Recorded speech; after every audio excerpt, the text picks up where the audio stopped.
안녕하세요. 저는 최병철이라고 합니다. 올해 75살입니다.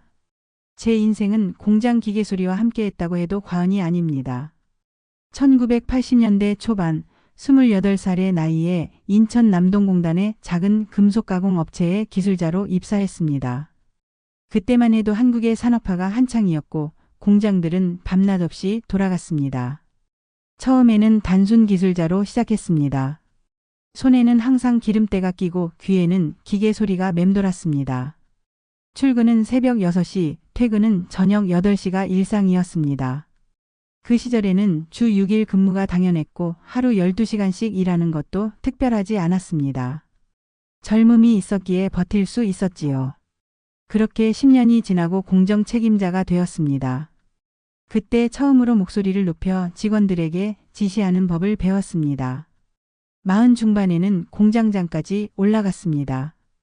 회사가 성장기에 접어들면서 저도 함께 성장했습니다. 직원들 사이에서는 최 공장장님이라 불렸고 신입 사원들에게는 두려움의 대상이기도 했습니다. 엄했지만 공정했다고 자부합니다. 제 인생에서 가장 큰 전환점은 예순을 앞둔 2008년에 찾아왔습니다. 그해 세계 금융위기가 터졌고 우리 회사도 수출 주문이 급감했습니다. 사장님이 어느 날 저를 사무실로 불렀습니다. 병철 씨, 35년 동안 정말 고생 많았네.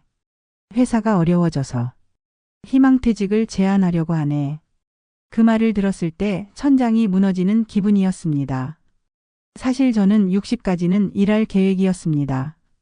앞으로 2년만 더 일하면 퇴직금도 더 받을 수 있었는데 갑자기 찾아온 제안에 머리가 하얘졌습니다. 하지만 회사의 상황을 알기에 거절할 수도 없었습니다. 35년을 바친 회사에서 그렇게 짐을 쌌습니다. 퇴직금은 9,450만 원이었습니다. 월급 325만 원에 35년 근무한 걸 계산해서 나온 금액이었습니다.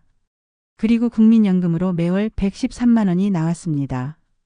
퇴직 전 소득의 35% 수준이었죠. 처음에는 이 정도면 괜찮겠지라고 생각했습니다. 며칠 동안 축하 인사를 받으며 회사를 정리했습니다. 마지막 날 공장 직원들이 모여 작은 송별회를 열어주었습니다. 술잔을 기울이며 웃었지만 집으로 돌아오는 길에는 눈물이 났습니다.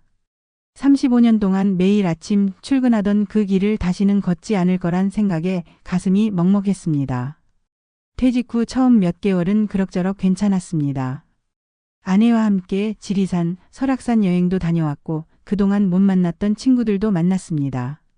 손자들과 놀아주는 시간도 가졌습니다. 오랜만에 여유를 느끼니 좋더군요.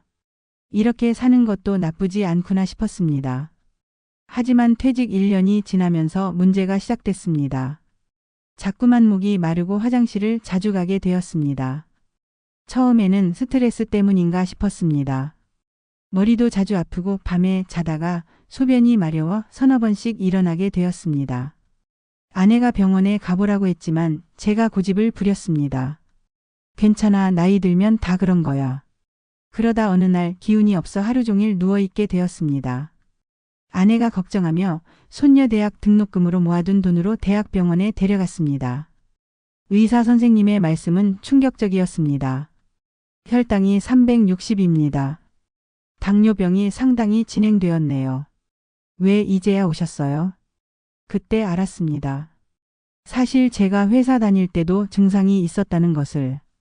야근이 잦아 컵라면으로 끼니를 때우고 회식에서는 소주를 거하게 마셨습니다. 건강검진에서도 혈당이 조금 높으니 관리하세요라는 말을 들었지만 귀담아 듣지 않았습니다. 일이 바쁘다는 핑계로 건강은 뒷전이었습니다. 의사는 약물 치료를 시작하고 식이요법을 권했습니다.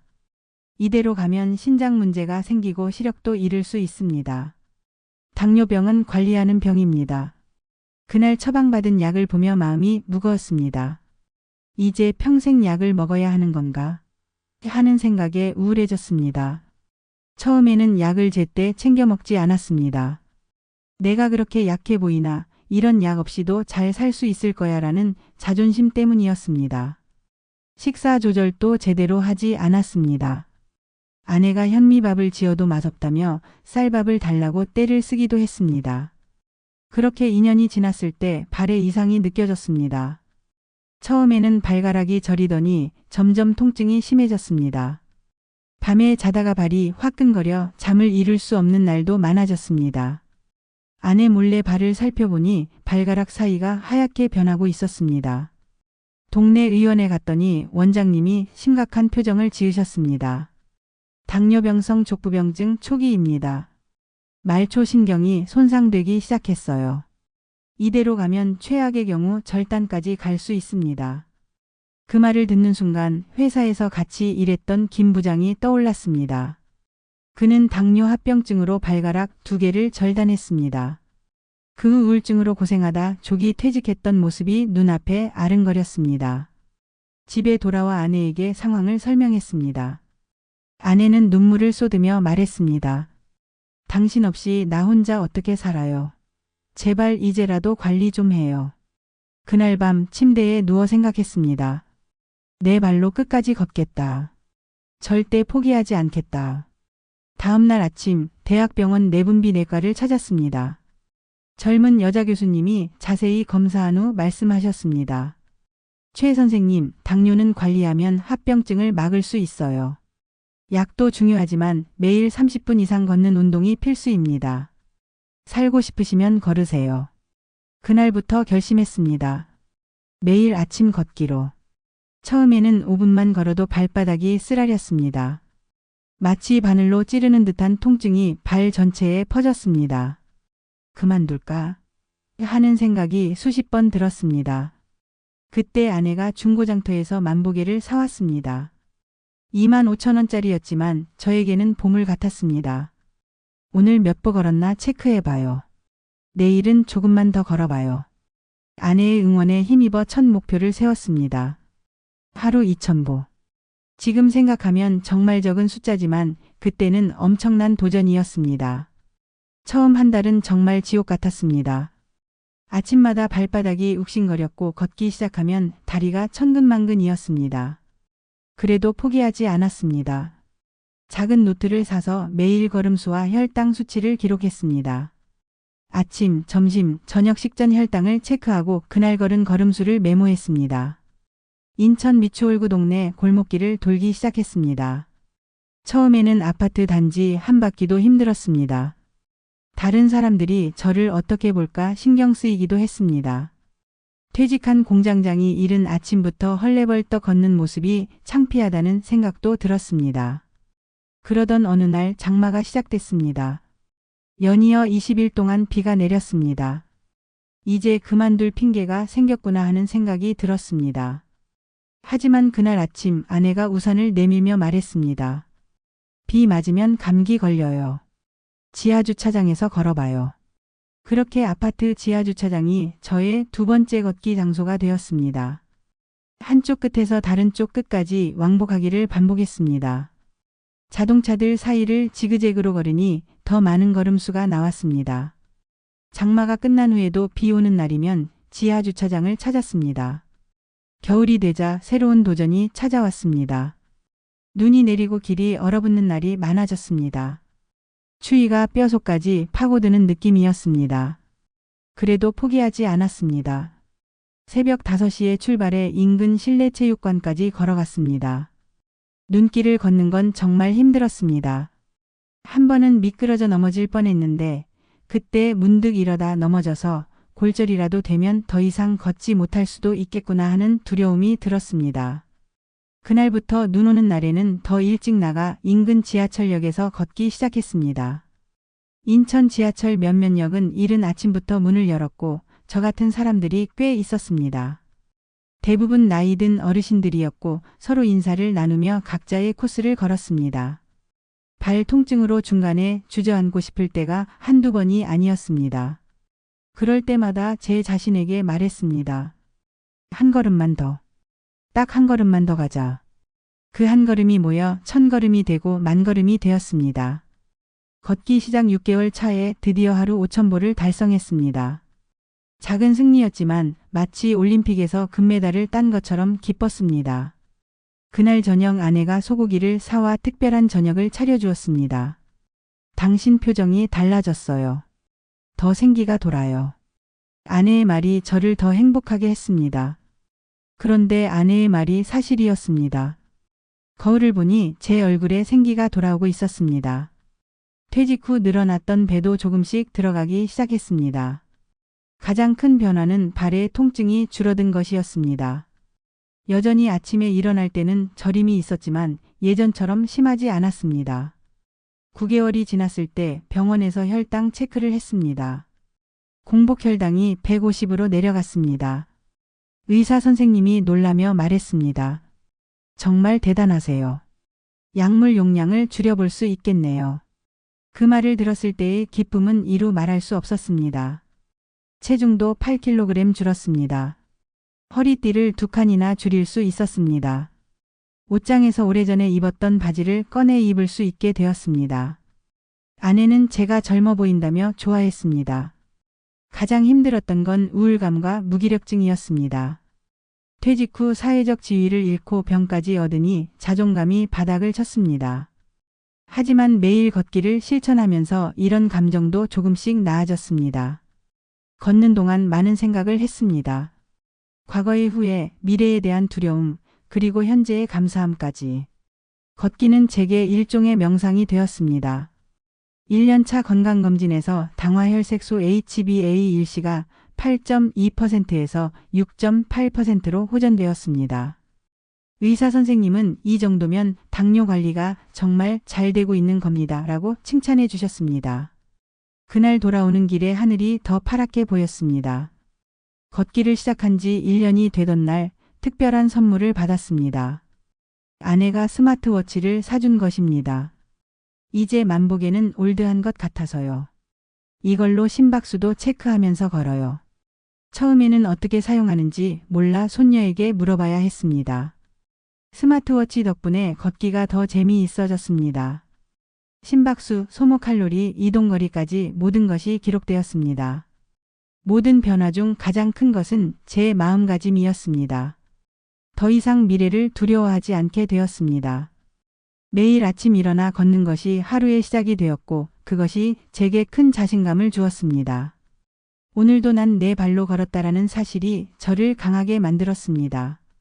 내분비내과 진료를 받으러 가는 날은 항상 긴장됩니다. 혈당 수치가 떨어졌을까, 합병증은 괜찮을까 하는 마음으로 가는 거죠. 그날도 마찬가지였습니다. 아침 일찍 병원에 도착해 접수를 마치고 진료 순서를 기다리고 있었습니다. 대기실에는 저처럼 순서를 기다리는 환자들이 여럿 있었습니다. 그중 한 분이 제 옆자리에 앉으셨는데 손의 걸음수를 확인할 수 있는 스마트폰을 들고 계셨습니다. 저도 모르게 그분의 화면을 보게 되었고 오늘 이미 5,000보를 걸었다는 것을 알 수 있었습니다. 아침부터 많이 걸으셨네요. 제가 먼저 말을 걸었습니다. 그분은 김영수라고 자신을 소개했습니다. 71살로 저보다 조금 젊었습니다. 전직 중학교 교사셨죠. 5년 전 당뇨 진단을 받고 매일 아침 한강변을 걷는다고 하셨습니다. 저도 매일 아침 걷는데 혼자라 의지가 약해요. 가끔은 포기하고 싶을 때가 있습니다.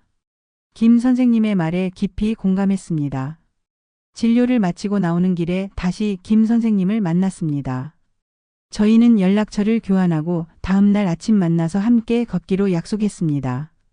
그렇게 시작된 두 노인의 산책이 지금의 희망 걷기가 되었습니다. 다음 날 아침 6시 인천수변공원 입구에서 김 선생님을 만났습니다. 그날은 유난히 쌀쌀한 가을 아침이었지만 약속 시간보다 10분 일찍 도착해 기다리고 계셨습니다. 함께 걸으니 확실히 달랐습니다. 시간이 더 빨리 가고 피로도 덜 느껴졌습니다. 걸으면서 우리는 당뇨 관리법, 먹는 약, 먹지 말아야 할 음식 등 정보를 교환했습니다. 김 선생님은 잡곡밥과 채소 위주로 식사하는 방법, 저는 혈당 관리를 위해 간식을 과일로 대체하는 팁을 나눴습니다. 최 선생님, 걷기 전후로 발 마사지하는 방법 아세요? 저는 이렇게 하는데 발 저림이 많이 줄었어요.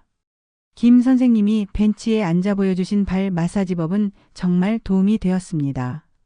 지금도 매일 실천하고 있습니다. 그렇게 2달 정도 둘이서 걷다가 어느 날 병원에서 또 다른 환자 이재민 씨를 만났습니다. 68살의 이 씨는 전직 택시기사로 2년 전 당뇨 진단을 받았다고 했습니다. 그는 운동의 중요성은 알지만 혼자 하기 어렵다고 했습니다. 저희는 흔쾌히 그를 아침 산책에 초대했습니다. 이렇게 1명, 2명 늘어나기 시작했습니다. 병원에서 만난 분들, 아파트 주민, 지인의 소개로 오신 분들까지. 어느새 저희는 7명이 되었고 우리는 자연스럽게 이름이 필요하다고 느꼈습니다. 뭐라고 부를까요? 김 선생님이 어느 날 아침 물었습니다. 여러 이름이 오갔습니다. 건강걷기, 당뇨극복단, 아침 산책러 등등. 제가 제안한 희망걷기가 만장일치로 채택되었습니다. 당뇨를 이기고 건강한 미래를 꿈꾸는 우리의 희망이 담긴 이름이었습니다. 그런데 소통 문제가 있었습니다. 아침에만 만나니 서로 연락하기가 쉽지 않았습니다. 비가 오면 취소할지 어디서 만날지 등을 공유하기 어려웠죠. 아버지, 카카오톡 단체방 만들면 어때요? 어느 날 아들이 제안했습니다. 저는 스마트폰은 있었지만 카카오톡 같은 메신저는 잘 사용하지 못했습니다. 그날 저녁 아들이 와서 카카오톡 설치부터 단체방 만드는 법까지 가르쳐 주었습니다. 처음에는 10명으로 시작한 카카오톡 단체방 희망걷기가 입소문을 타고 점점 커져갔습니다. 한 달 만에 20명, 석 달 후에는 30명까지 불어났습니다. 모두 당뇨를 관리하기 위해 걷는 사람들이었습니다. 카카오톡 방에서는 매일 걸음수를 인증하는 문화가 생겼습니다. 아침에 걷고 나서 그날 걸은 거리와 걸음수를 화면 캡처해서 올리는 것이죠. 처음에는 어색했지만 점차 서로에게 격려와 응원을 보내는 따뜻한 공간이 되었습니다. 오늘 만보 달성하셨네요. 대단해요. 비가 와서 실내에서 걸었어요. 여러분도 감기 조심하세요. 오늘은 발이 아파서 5,000보만 걸었습니다. 내일은 더 걸을게요. 이런 메시지들이 오가며 서로를 북돋워 주었습니다. 스마트폰 걸음수 앱 활용법도 서로 공유했습니다. 저처럼 디지털 기기에 서툰 사람들도 젊은 회원들의 도움으로 점차 적응해 갔습니다. 그러던 중 저는 좀 더 체계적인 도움이 필요하다고 생각했습니다. 지역 보건소에 전화해서 당뇨 환자들을 위한 프로그램이 있는지 물어봤습니다.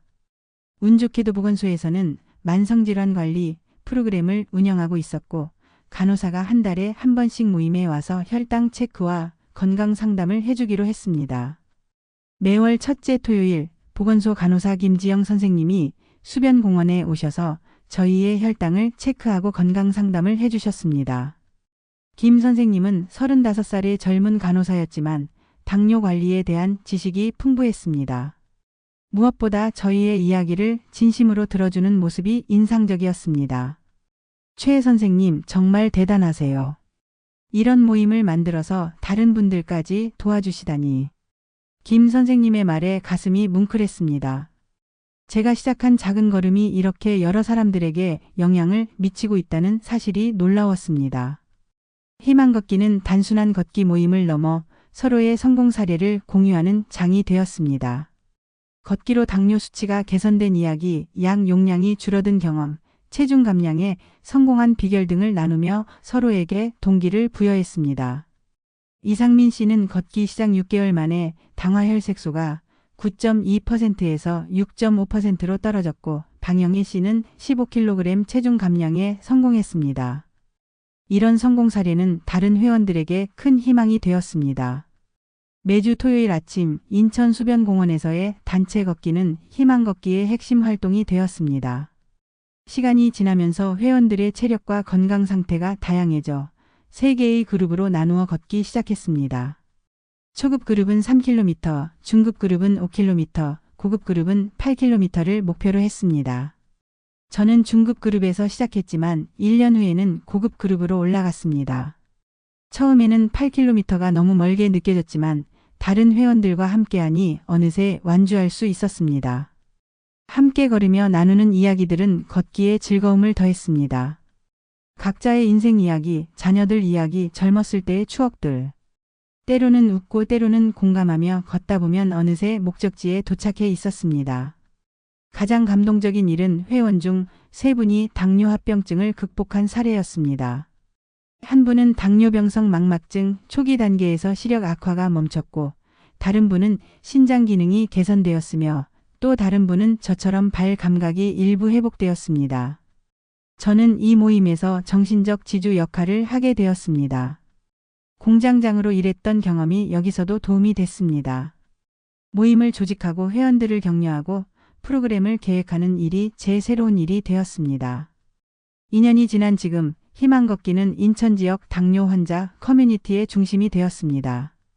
지역 병원에서도 저희 모임을 알고 환자들에게 소개해주는 일이 많아졌습니다. 작은 시작이 이렇게 큰 영향을 미칠 줄은 저도 몰랐습니다. 희망 걷기가 저에게 준 가장 큰 선물은 목적입니다. 퇴직 후 느꼈던 공허함과 무력감이 사라졌습니다. 이제 저는 매일 아침 다른 회원들을 위해 그리고 저 자신을 위해 일어납니다. 제 경험이 다른 이들에게 도움이 된다는 사실이 삶의 큰 보람이 되었습니다. 오늘로 걷기를 시작한 지 5년이 되었습니다. 5년 동안 단 하루도 빠지지 않고 걸었다는 사실이 저 자신도 놀랍습니다. 비가 오나 눈이 오나 몸이 아프거나 피곤해도 매일 걸었습니다. 지금 제 일과는 아주 단순합니다. 매일 아침 5시에 일어나 혈당을 체크하고 물 한 잔 마신 후 스트레칭을 합니다. 5시 30분이면 집을 나서죠. 인천 미추홀구 수변공원을 향해 걷습니다. 왕복 6km 코스입니다. 수변공원은 사계절마다 다른 모습을 보여줍니다. 봄에는 벚꽃이 만발하고 여름에는 푸른 녹음이 우거지며 가을에는 황금빛 낙엽이 길을 덮고 겨울에는 하얀 눈이 공원을 뒤덮습니다. 같은 길이지만 매일 새로운 풍경을 만납니다. 악천후 때는 실내 코스로 변경합니다. 비가 많이 오는 날은 집 근처 대형마트에서 걷습니다. 개점 시간인 아침 8시 전에는 손님이 거의 없어 걷기 좋습니다. 직원들은 이제 저를 알아보고 오늘도 걸으러 오셨네요 하고 인사합니다. 눈이 많이 오는 날에는 지하철역을 활용합니다. 인천 지하철 예술회관역에서 문학경기장역까지 왕복하기도 합니다. 추울 때는 지하철역 안에서만 걷기도 하죠. 5년 동안 한 번도 걷지 않은 날이 없다는 것이 제 자부심입니다. 설날, 추석 같은 명절에도 가족들이 다 자는 새벽에 나가 걸었습니다. 해외여행을 갔을 때도 호텔 주변을 걸었고 입원했을 때도 병원 복도를 걸었습니다. 오늘 걷지 않으면 내일 걷기 더 힘들어진다는 것이 제 철학입니다. 한 번 습관이 깨지면 다시 돌아오기 어렵다는 것을 경험적으로 알게 되었습니다. 작년에 아들이 선물해준 스마트워치는 제 걷기 생활의 든든한 동반자가 되었습니다. 걸음수뿐만 아니라 심박수, 산소포화도, 수면 패턴까지 체크할 수 있어 건강관리에 큰 도움이 됩니다. 매일 밤 데이터를 확인하며 오늘의 활동량을 점검합니다. 그런데 이런 건강한 삶을 유지하는 것이 경제적으로는 결코 쉽지 않습니다. 국민연금으로 매월 113만 원을 받는데 그중 35만 원이 의료비로 지출됩니다. 당뇨약 15만 원, 고혈압약 8만 원, 정기검진과 기타 의료비로 12만 원이 듭니다. 남은 돈으로 아내와 함께 생활해야 하기에 항상 빠듯합니다. 외식은 거의 하지 않고 장을 볼 때도 세일 상품을 찾아다닙니다. 명절에 자녀들에게 용돈을 받을 때면 미안하면서도 고맙습니다. 아들은 몇 년 전 사업에 실패하고 이혼까지 했습니다. 46살 아들은 지금 재기를 위해 노력 중이지만 아직 경제적으로 안정되지 않았습니다. 딸은 43살로 회사원이며 비교적 안정적인 생활을 하고 있습니다. 그래도 자녀들에게 손을 벌리고 싶지 않아 최대한 절약하며 살고 있습니다. 경제적으로 힘들어도 약은 절대 거르지 않습니다. 약값보다 합병증 치료비가 더 많이 든다는 의사 선생님의 말씀을 명심하고 있습니다. 한 번은 약값이 부담되어 복용량을 줄여볼까 생각했는데 바로 혈당이 올라가는 것을 경험했습니다. 그 후로는 어떤 상황에서도 약은 정확히 복용합니다. 아내는 72살로 류마티스 관절염을 앓고 있습니다. 가끔 손가락과 무릎이 심하게 아파 잠을 못 이룰 때가 있습니다. 그래도 아내는 항상 저를 걱정합니다. 당신 약부터 먼저 사요. 내 약은 다음에 사도 돼요. 라고 말할 때면 가슴이 아픕니다. 저는 건강해야 가족에게 짐이 되지 않는다는 생각으로 걷기와 약 복용을 철저히 지킵니다. 언젠가 제가 아프면 아내가 감당할 수 없을 것입니다. 자녀들에게도 부담을 주고 싶지 않습니다. 그래서 더 건강해야 합니다. 제 꿈은 80세에 10km 마라톤을 완주하는 것입니다. 지금은 상상하기 어려울 수도 있지만 5년 전에 하루 2,000보도 힘들었던 제가 지금 매일 10,000보 이상 걷는 것을 생각하면 불가능한 꿈은 아니라고 봅니다. 희망 걷기 회원들과 함께하는 미니 마라톤 대회도 기획 중입니다. 내년 봄 인천 수변공원에서 당뇨 환자들만의 특별한 마라톤 대회를 열 계획입니다. 완주 거리보다는 참여 자체에 의미를 두는 행사가 될 것입니다. 최근 건강검진 결과에 의사 선생님도 놀라셨습니다. 동년배보다 혈관 건강이 10년은 젊어요. 걷기가 정말 효과가 있네요. 당뇨 합병증 진행이 멈췄고 일부 신경 기능이 회복되는 징후도 보인다고 합니다. 지금은 희망 걷기 회원들을 위한 당뇨 관리 경험담 책자를 제작하는 프로젝트를 진행 중입니다. 전문적인 의학 지식보다는 실제 경험에서 우러나온 팁과 조언들을 담으려고 합니다. 지역 보건소에서 인쇄를 지원해 주기로 했습니다. 생각해보면 퇴직과 당뇨 진단은 제 인생의 큰 위기였지만 동시에 새로운 시작이었습니다. 공장에서 일할 때는 건강을 돌볼 시간도 마음의 여유도 없었습니다. 지금은 비록 경제적으로는 어렵지만 마음의 평화와 건강을 찾았습니다. 인천 구도심의 18평 아파트는 작지만 아내와 함께 오순도순 살기에 충분합니다. 시세로는 3억 2천만 원 정도 된다고 하지만 팔 생각은 없습니다. 이곳에서 마지막까지 살고 싶습니다. 매일 아침 발을 땅에 디딜 때마다 감사함을 느낍니다. 발이 아직 저를 지탱해주고 있다는 사실에 감사합니다. 5년 전 의사가 말했던 최악의 경우 절단이라는 공포는 이제 저 멀리 물러갔습니다. 걷는 한 희망은 계속됩니다. 내 발로 끝까지 걸을 것입니다. 그리고 그 길에 함께할 사람들이 있어 더욱 행복합니다. 저의 작은 걸음이 누군가에게 희망이 된다면 그것이 바로 제 인생의 가장 큰 보람일 것입니다.